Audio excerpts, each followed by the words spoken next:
संतरा और नींबू के रस में, संतरा और नींबू के रस में सिट्रिक अम्ल, 100 से संतरा 100 से सिट्रिक अम्ल, 100 से संतरा 100 से सिट्रिक अम्ल।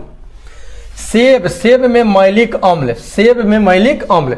सेब के लिए तो बिना धोले मन सेब जो बाजार से कीन के आवले वो मैल रहले, कथी रहले, मैल रहले, धूरा ऊपर रहले, तो सेब में कौन अम्ल हो गल, मैलिक अम्ल हो गल, ठीक नु। सेब में, सेब जब बाजार से कीन के लिए आवल जाले तो मैल रहले, अर्थात सेब में मैलिक अम्ल पावल जाले, ठीक बा। याद करके बताओ। इमली, इमली देखा टेंटा रहले, इमली टेंटा रहले, इमली कैसे रहले, टेंटा ऐसे रहले इमली।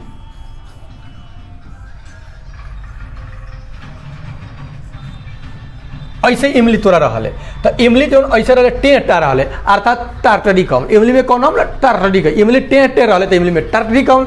सेब बाजार से किन के लिए जाए तो मैल रहले तो मैलिक अम्ल। याद हो जाए भाई लोग, तो कैसन हुआ। चला आशा करता है जाके अच्छा होगा, जहाँ होगा एकदम मस्त होगा, तंदुरुस्त होगा, ठीक ना। केमिस्ट्री के सेकंड चैप्टर हुए तोरा, फर्स्ट चैप्टर के हम पूरा रीडिंग भी कर दे रहनी जा, अगर क्वेश्चन आंसर भी कर रहनी लाइफ में, ठीक ना। अगर होगा तो बड़ा सुंदर बा।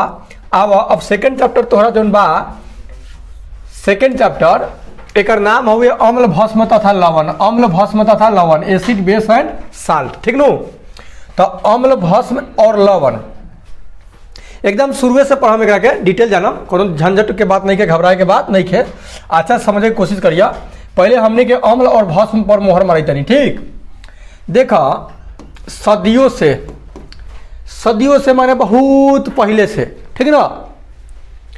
अम्ल तथा भस्म की परिभाषा उनके गुणों के आधार पर किया जाता रहा है, कि अम्ल में जो गुण होता है उस गुण के आधार पर अम्ल का परिभाषा दिया गया। कैसे, तो कहा गया कि जानते हैं अम्ल क्या है, तो अम्ल वह पदार्थ है, अम्ल वह पदार्थ है जिसका जलीय विलयन, मतलब कि जल में मिलावल होकर विलयन मतलब घोलल होके, तो जानी तरह का हुई, उस स्वाद में खट्टा हुई, का हुई, चट के देखबा तो खट्टा लगे।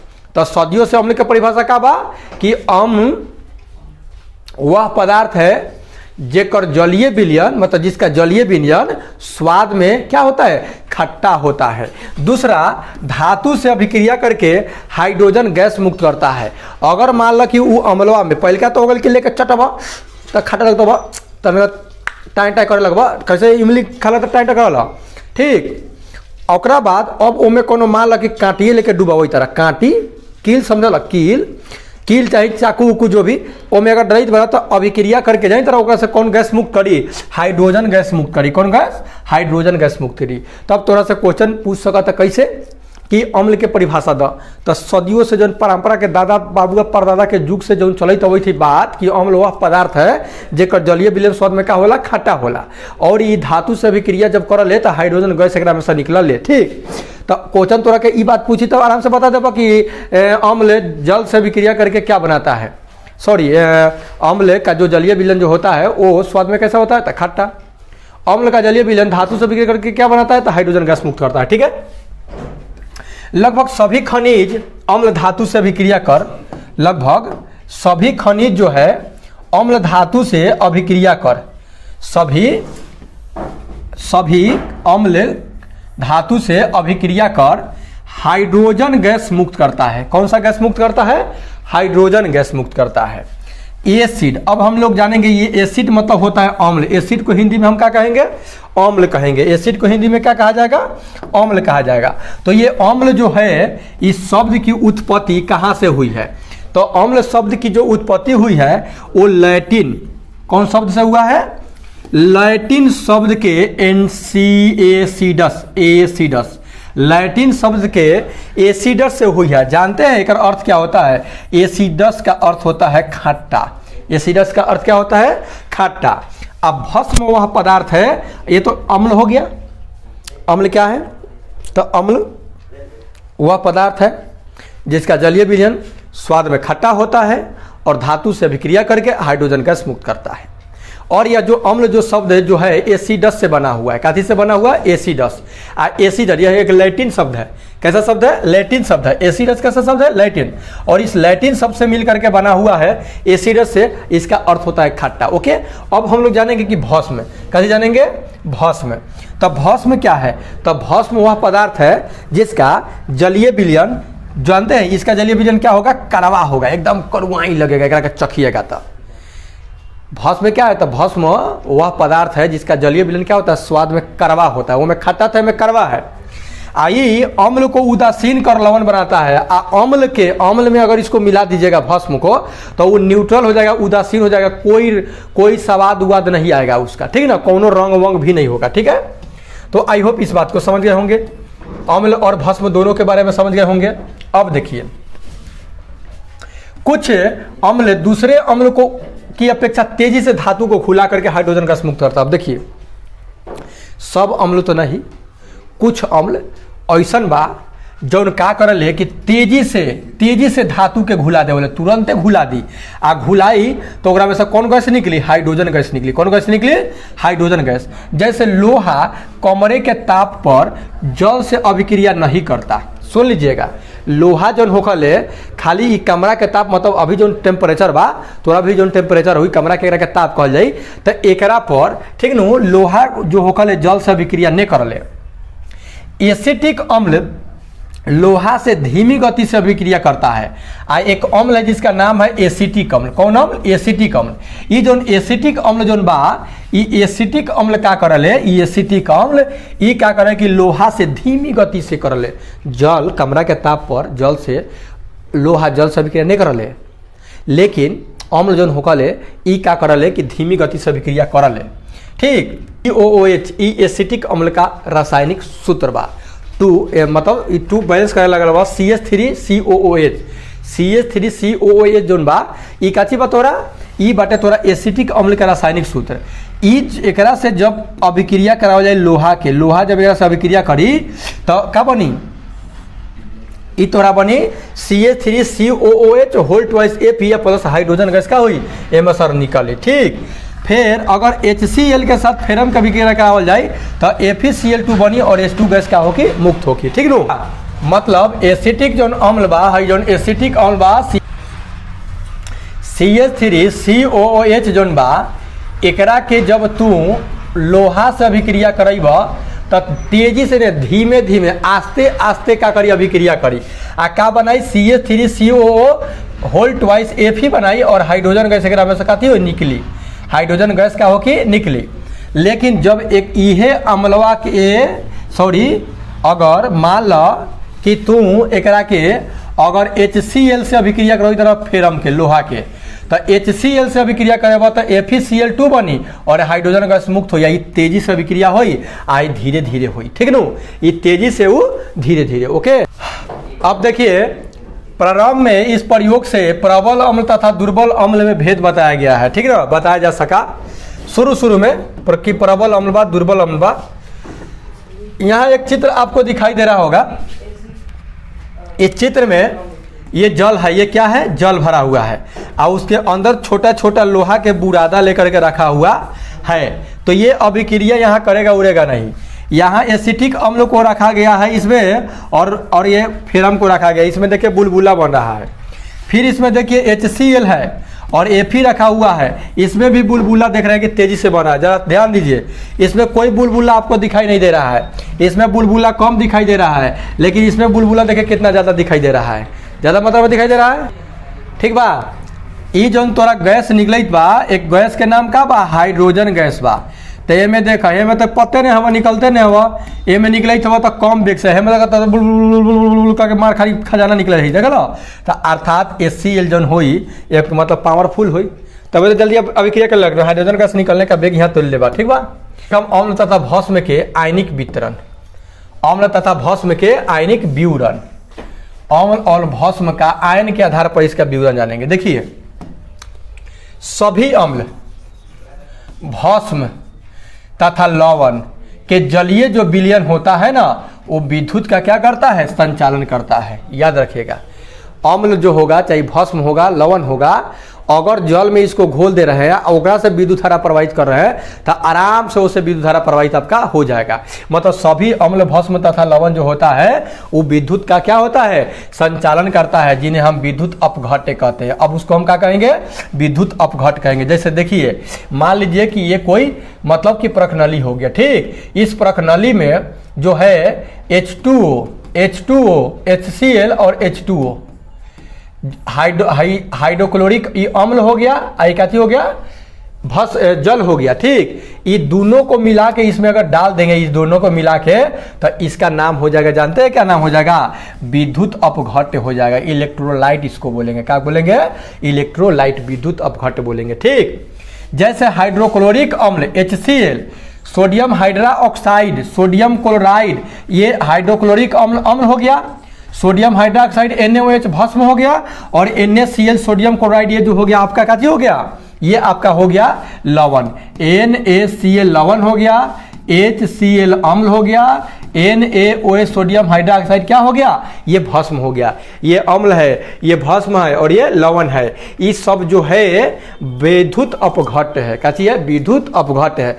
काहे भैया विद्युत अपघट्य बा, तो ए से बा कह से जब तू विद्युत धारा प्रवाहित करबा तो आराम से कर जलीय विलयन के घोल में मिला के विद्युत धारा प्रवाहित करबा तो आराम से विद्युत धारा प्रवाहित हो जाए। ठीक नो, विद्युत अपघट्य कहते हैं जिनका जलीय विलयन विद्युत का संचालन करते हैं। जलीय विलयन क्या करता है, विद्युत का संचालन करता है, नहीं करता है। ठीक, सॉरी, अब ये सब तो करता है। वैसे यौगिक, ठीक है ना, जिनके जलीय विलयन विद्युत का संचालन नहीं करता है, उसको विद्युत अनपघट्य कहते हैं। क्या कहते हैं, विद्युत अनपघट्य कहते हैं। जिससे विद्युत धारा प्रवाहित होगा विद्युत अपघट्य, और जिससे नहीं होगा उससे विद्युत अनपघट्य। जैसे एल्कोहल से विद्युत धारा प्रवाहित नहीं होगा। ग्लूकोज आप घोर करके देख लीजिए, पानी में ग्लूकोज डाल करके तब विद्युत धारा प्रवाहित करने की कोशिश कीजिए। बैटरी से भैया हाईलाइन से न करिए, तब बस सट देना चल जाओ। यूरिया आदि ये सब जौन बा विद्युत अनपघट्य बा और विद्युत अपघट्य बा। अर्थात एकरा के और बढ़िया से कहल जाओ तो वैसा मतलब अम्ल और जल में मिला हुआ विलयन जो विद्युत का संचालन करता है विद्युत अपघट्य कहलाता है, और जो ऐसा नहीं करता विद्युत अनपघट्य कहलाता है। अम्ल, भस्म तथा लवण के जलीय जो विलयन होता है इसमें उपस्थित आयन ही। अब यह बात आ गई भाई कि आखिर काहे विद्युत अपघट्य जौन बा होगा से विद्युत का संचालन होकले, मतलब विद्युत धारा प्रवाहित होकले, आप विद्युत अनपघट्य ग्लूकोज यूरिया ये सब ये से काहे न होकले। तब बात मिला के ये बा कि वो जौन NaCl KOH और NaOH जौन बा NaCl एकरा ई जौन टूटले आ टूट के आयन बनावले प्लस या माइनस, तबे का होकले कि विद्युत धारा प्रवाहित होकले। आ ई टूटबे न करले आयन में, जेकरा कारण कैसे विद्युत धारा प्रवाहित नहीं होकले। तोरा आओ देखा तारी नेक्स्ट।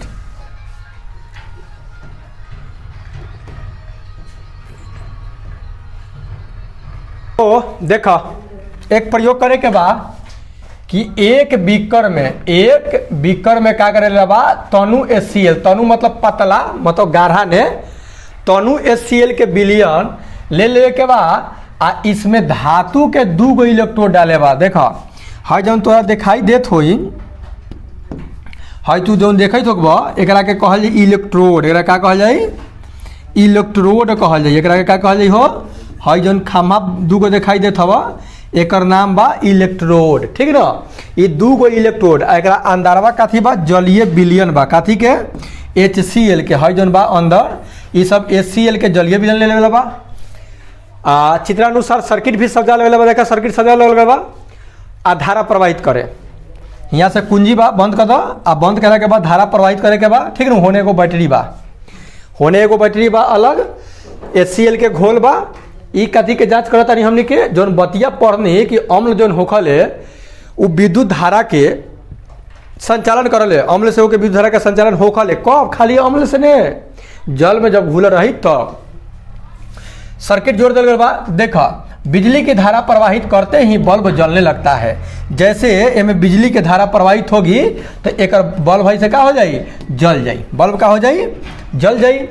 इससे यह निष्कर्ष निकलता है कि बिजली की धारा विलयन से होकर प्रवाहित हो रही है, अर्थात बिजली की जो धारा है वो विलयन से होकर प्रवाहित हो रहा है। निष्कर्ष ये निकले जी कि बल्ब जल गए। अतः कह सकता नहीं कि HCl जौन बा अम्ल विद्युत के का बा सुचालक।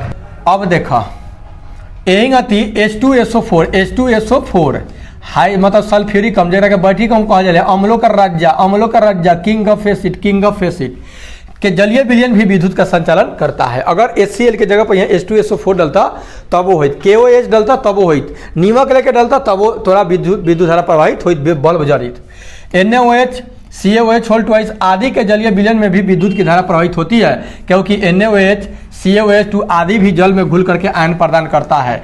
ठीक ना, आयन प्रदान कले एकरे कारण एकरा से विद्युत धारा प्रवाहित होखले आ ग्लूकोज के अगर लेके में डलित बड़ा पानी में आ तब एकरा से विद्युत धारा प्रवाहित गई तो बल्ब तोरा नहीं जली। यूरिया के लेकर डलित तो तोरा बल्ब नहीं जली। बात समझ गेला? चला आप बात समझ गए होगा, आगे देखा तानी हमनी के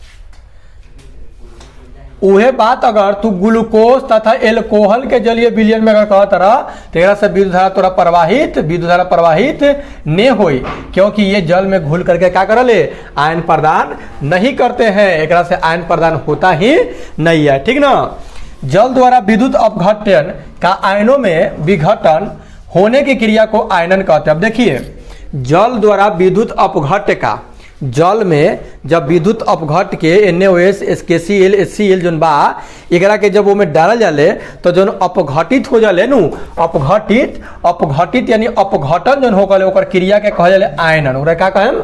आयनन कहम। आयनन तनुता के साथ बढ़ता है। आयनन जोन होगी तनुता मतलब पातर रही तो बढ़ी।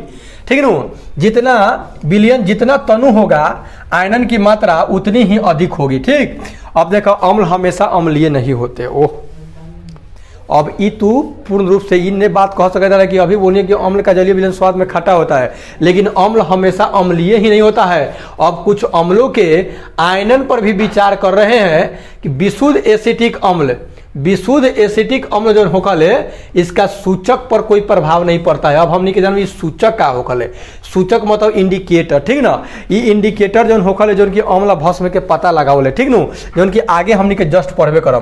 सूचक पर कोई प्रभाव नहीं पड़ता है तथा यह धातु के जो कार्बोनेट होता है उससे अभिक्रिया नहीं करता है। यह विद्युत का कुचालक होता है। यह विद्युत का क्या होता है? कुचालक।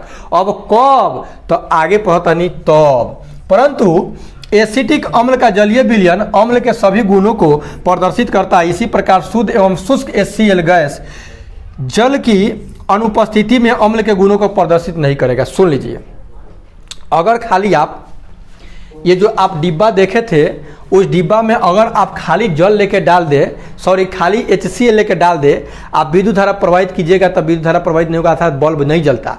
लेकिन जैसे उसमें जल डाल दीजिएगा तब बल्ब जलने लगेगा। अर्थात शुष्क अगर HCl होके तो ओकरा से विद्युत धारा थोड़ा प्रवाहित नहीं होगा, उसके लिए जल चाहिए। आयन में टूटने के लिए जल। जलीय विलयन जो होगा वही क्या होगा कि जलीय विलयन ही इसका क्या होगा? सभी गुणों को प्रदर्शित करता है। इसी प्रकार शुद्ध एवं शुष्क HCl गैस जल की अनुपस्थिति में अम्ल के गुणों को प्रदर्शित नहीं करता, लेकिन HCl गैस जल में विलयन अम्ल के सभी गुणों को दर्शाता है। अतः इससे प्रमाणित होता है कि अम्ल के अम्लीय गुणों को दर्शाने के लिए जल की उपस्थिति अनिवार्य है। अगर जल नहीं रहेगा तो विद्युत धारा प्रवाहित नहीं होगा, यहाँ पे गड़बड़ा जाएगा। ठीक, चलिए प्रयोग करने के लिए कह रहा है जल वाला बात, जल न रख करके शुष्क रहेगा तो नहीं होगा, उसी चीज को कह रहा है। चलिए समझ गए होंगे। आगे अब हम लोग जानेंगे, अगला टॉपिक ये है आर्हेनियस। एक रसायन शास्त्री है आर्हेनियस। आर्हेनियस जो है ये अम्ल और भस्म के परिभाषा दिए हैं। वो तो सदियों वाला था कि अम्ल वह पदार्थ है जिसका जलीय विलयन स्वाद में खट्टा होता है और धातु से अभिक्रिया करके हाइड्रोजन गैस मुक्त करता है। वो परंपरागत था, दादा परदादा वाला परिभाषा था। अब आर्हेनियस ऐलान करें बट सब दिन उन्हें परिभाषा देवा लोग, अब हम एगो तरह के देवतानी परिभाषा ई बढ़िया बा, तो ई परिभाषा तू लोग दिया। तो उ कहले जहाँ तरह का कहलन कि अम्ल जाना था वह अम्ल वह पदार्थ है जो जल में घुलकर हाइड्रोजन आयन यानी H+ देता है। ये कहता और जी बा आर्हेनियस के अनुसार अम्ल के परिभाषा का बा तो अम्ल वह पदार्थ बा जौना के जल में घुलाइब तो H+ आयन दी, मतलब हाइड्रोजन आयन देवल।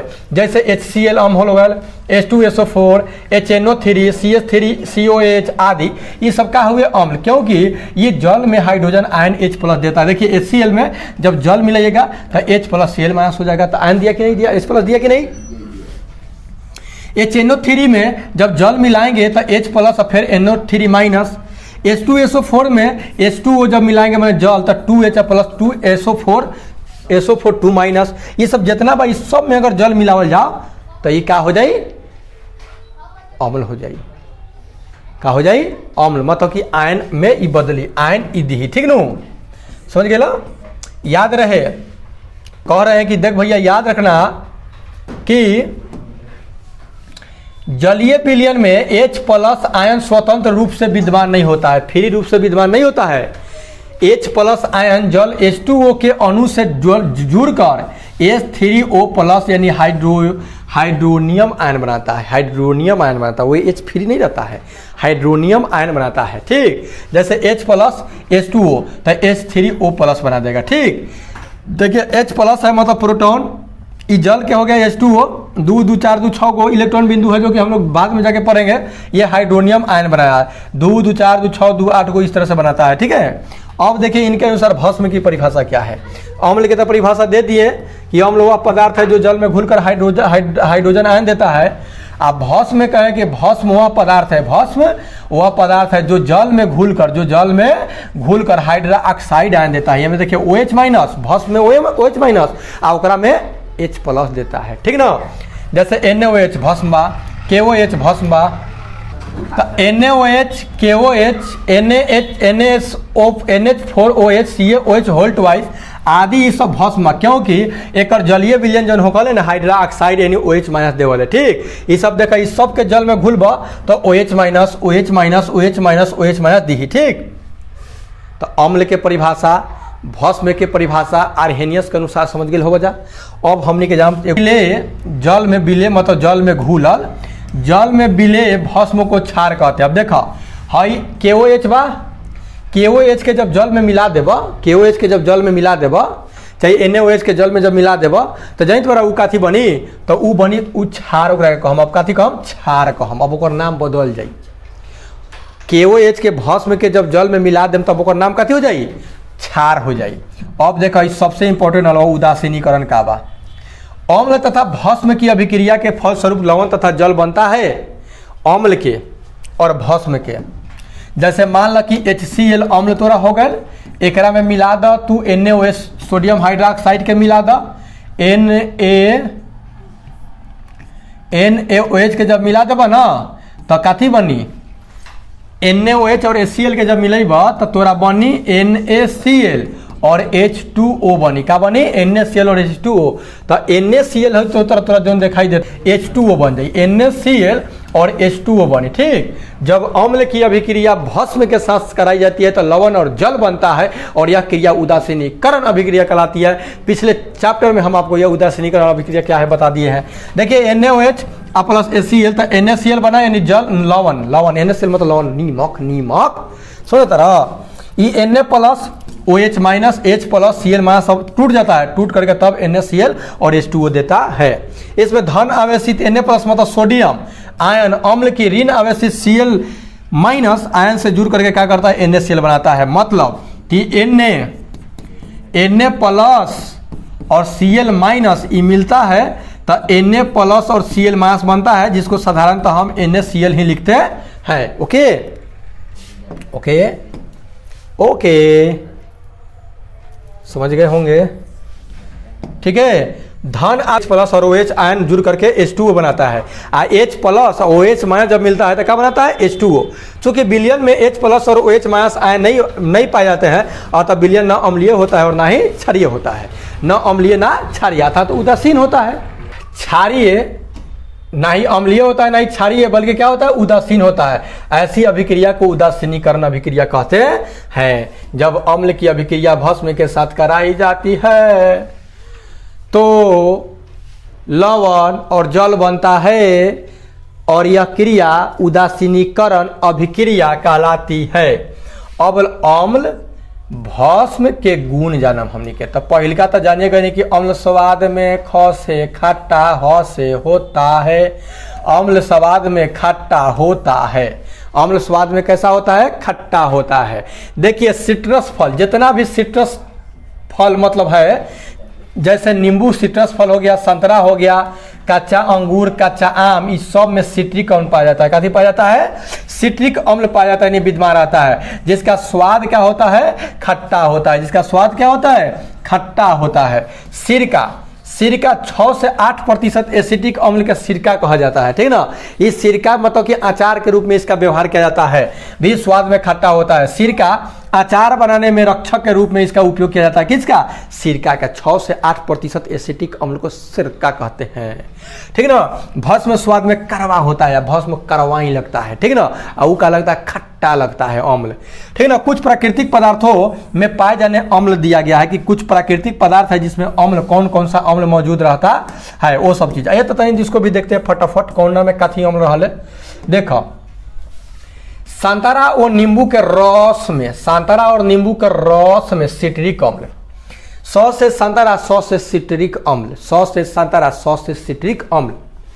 सेब में मैलिक अम्ल, सेब में मैलिक अम्ल। सेब के लिए तो बिना धोले सेब जो बाजार से कीन के आवले वो मैल रहा, कथी रहा? मैल रहा, धूरा ऊपर रहा। तो सेब में कौन अम्ल हो गल? मैलिक अम्ल हो गल, ठीक न। सेब जब बाजार से कीन के लिए आवल जाए तो मैल रहा, अर्थात सेब में मैलिक अम्ल पावल जाए, ठीक बा। याद करके बताओ। इमली देखा टेंटा रहा, इमली टेंटा रहा, इमली कैसे रहा? टेंटा ऐसे रहा इमली।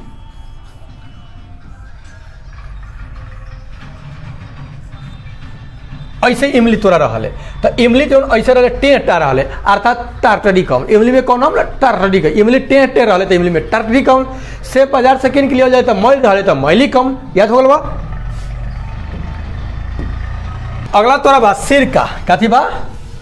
सिरका। सिरका में जो बा तोरा एसिटिक अम्ल पाओ जाए। कौन अम्ल पाओ जाए? एसिटिक अम्ल। सिरका में एसिटिक अम्ल। अब बताओ एक कैसे याद रखबो हो? सिरका में एसिटिक अम्ल पावा जाले, एसी देखा,